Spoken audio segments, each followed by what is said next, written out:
Let's talk about a side of Winston Churchill that's often left out of the history books. We all know him as the wartime leader who defied the odds.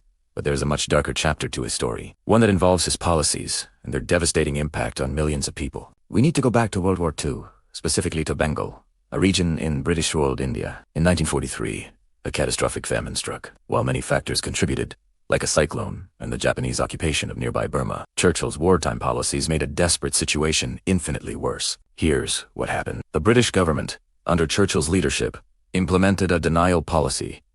Fearing a Japanese invasion, they seized boats and rice stocks from the local Bengali population. This destroyed the local economy and transportation systems, making it impossible for people to get food or earn a living. At the same time, the British Empire was diverting massive amounts of food and resources from India to support the war effort in Europe and to build up stockpiles for after the war. Grain from Australia was literally sailing past India on its way to the Mediterranean. Officials on the ground in India sent desperate pleas to London, begging for food imports to relieve the suffering. But Churchill repeatedly refused these requests. He seemed to view the Indian population with disdain, famously asking if food aid was sent, why Gandhi hadn't died yet. His focus was entirely on the European theater of war, and he appeared to believe the famine was the fault of the Indians themselves for breeding like rabbits. The result was heartbreaking.